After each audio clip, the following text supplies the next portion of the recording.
At ito ay kumbaga psychological method ni Jesus para ma-realize ng binata yung kakulangan ng pagsunod sa utos.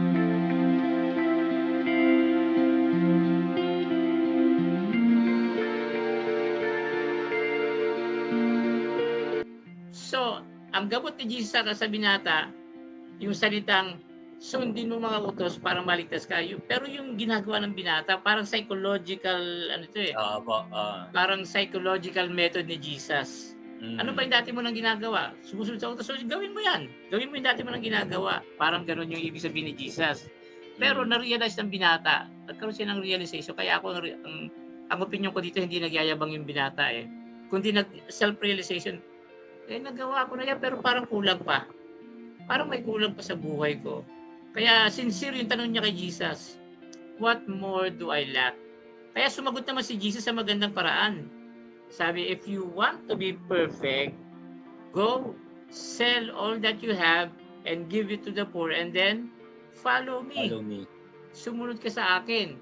So, eto pa Mark, ito isa pang patunay na yung sinasabi ito ni Jesus doon lang sa rich young ruler. Kasi kanino ba sinabi ni Jesus na ipagbili yung mga kayamanan at ibigay sa mahihirap? Sa lahat ba ng tao? Hindi, di ba? Hindi. Doon lang sa rich young ruler. So kung sinabi ni Jesus, iyon doon lang sa rich young ruler, sa rich young ruler niya rin lang sinabi yung kung gusto mong pumasok sa buhay, sumunod ka sa mga utos. Sa kanya lang yun, Mark Paul. Kasi yung salitang ibenta mo yung mga ari-arian mo, sa kanya lang eh. Para sa kanya lang yun. Ang nakikita ko dito, parang yung sinabi ng Diyos kay Abraham, pumunta ka sa bundok at ialay mo yung anak mo si Isaac. Para sa lahat ng tao ba yun? Hindi. Sinasabihan ba ako ng Diyos na yung panganay ko, dalhin ko sa bundok at ialay ko sa kanya? Hindi ah. Hindi ako sinasabihan ng Diyos ng ganon. Si Abraham lang ang sinabihan ng ganon. Kumbaga, individual instruction lang yon. Kaya ito po yung kung gusto mong pumasok sa buhay at ay sumunod ka sa utos, individual lang po ito. Individual instruction lang ito ni Jesus doon sa rich young ruler. At ito ay kumbaga psychological method ni Jesus para ma-realize ng binata yung kakulangan ng pagsunod sa utos. Kasi Mark Paul, talagang ang ano eh, siguro basahin ko yung talata dito sa Romans para makita natin yung ugali ng mga Pariseo. Sa Romans chapter 2, basahin mo nga sa ano, Mark Paul, sa Pinoy version. Romans 2, verse 17 yata yun. Yeah, oo. Verse 17. Mensahe po dito, ikaw naman, sinasabi mong ikaw ay isang Jew. Nakadepende ka sa law at pinagmamalaki mo na malapit ka sa Diyos. Makita mo, Mark Paul, yan ang ugali ng ano, ng Hudyo. Actually, ng Pariseo. Nakadepende sila sa law. Nakadepende sila sa sa pagsunod sa law, sa pagsunod nila. Kala nila, yung perfect obedience sa law, yun ang pamamaraan para magkaroon ng buhay na walang hanggan.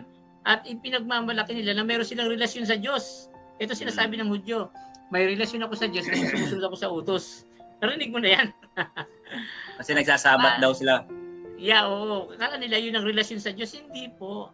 Ang relasyon sa Diyos ay hindi sa pagitan ng pagsunod sa utos. Ang relasyon sa Diyos ay sa pagitan ng pagkilala sa Kanya. Yes. Sa pagitan ng pagpananalangin sa Diyos, sa pagkilala sa Kanya, sa pagitan ng pag-aaral ng salita Niya. Doon nabubuo yung relasyon natin. Hindi po sa pagitan ng pagsunod. Pagsunod sa utos hindi patunay na may relasyon tayo sa Diyos. Yung mga Pariseo, yun ang ano nila. Yun ang ugali nila. Akala nila, yung relasyon sa Diyos ay nabubuo sa pagitan ng pagsunod sa utos.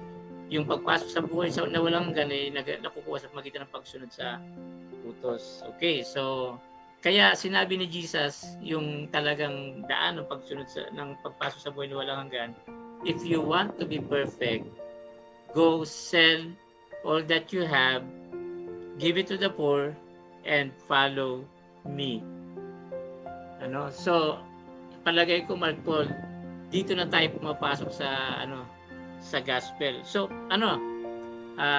yung first part, yung problema nagawa na natin eh. Yung solusyon na nasolve na natin. Na malinaw na ba, okay na ba sa iyo yung solusyon na yun, Mark Paul? Na hindi lahat para sa lahat ng tao yun, kundi para doon lang sa rich young ruler. Malinaw naman Okay. na pastor kasi kung titignan natin, talagang may mga individual instruction ng ating Panginoon sa bawat Mhm. karakter or sabihin nating mga tauhan na nandiyan po sa sa gospel. Though meron po talagang minsan tayong nakikita na mga spiritual meaning between the lines ng mga ganyan. Hindi naman ibig sabihin pastor yun na yung pinaka susundin natin. Ano?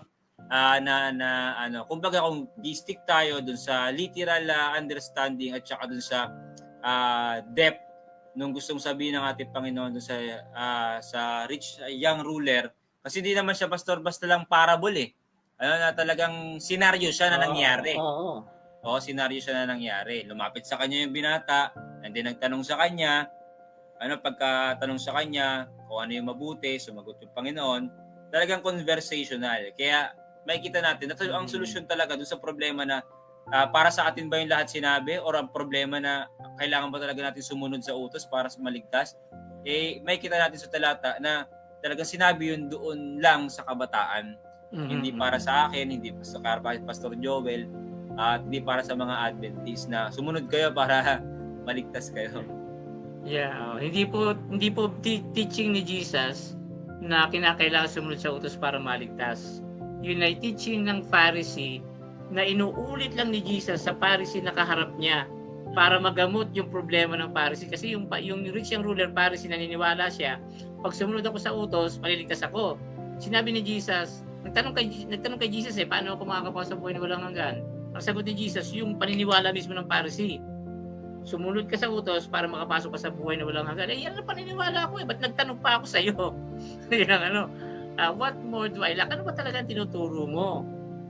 Okay, so naniniwala ako sincere yung kasi sincere din yung sagot ni Jesus So, nasolusyonan na po problema, Hindi po teaching ni Jesus, paulit-ulit na lang tayo mag-call, hindi po tinuturo ni Jesus na kailangan sumunod sa utos para maligtas. Ang tanging paraan po para maligtas ay tanggapin yung biyaya, yung Ephesians 2:8. By grace are you saved through faith. So ang biyaya si Kristo, yung kamatayan niya sa cross, yun ang nagliligtas sa atin. At tinatanggap natin yun sa pagitan ng pananampalataya. Na regalo din, yung pananampalataya, regalo din lang ng Diyos sa atin. Yung biyaya, regalo niya. Yung pananampalataya, regalo din niya. Lahat regalo ng Diyos. Ang kaligtasan po ng tao ay gawa ng Diyos. At may kausap na ako kanina, Michael parang pinipilit niya. May bahagi talaga yung pagsunod sa utos para maligtas wala po. Walang Pang-maintain nga bahagi. yan, pastor Hindi Yun yung po. nakakalungkot parang maintenance Uh, para hindi mawala yung kaligtasan mo. yes, ang kaligtasan po hindi nakukuha sa pagitan ng pagsunod sa utos at walang bahagi, walang part yung pagsunod sa utos. 0% ang contribution ng pagsunod natin sa utos sa ating Linawin natin kaligtasan. yung pastor Mm, mapa-justification, mapa-sanctification, 0% yung obedience mo para sa kaligtasan. May isa pa oo. nakakatatwang argumento yung isang magaling na debatista dyan na meron ang sabi niya kung ang kautusan daw o ang pagsunod sa utos ay hindi makakaligtas, pero wala naman daw maliligtas na hindi sumusunod sa utos.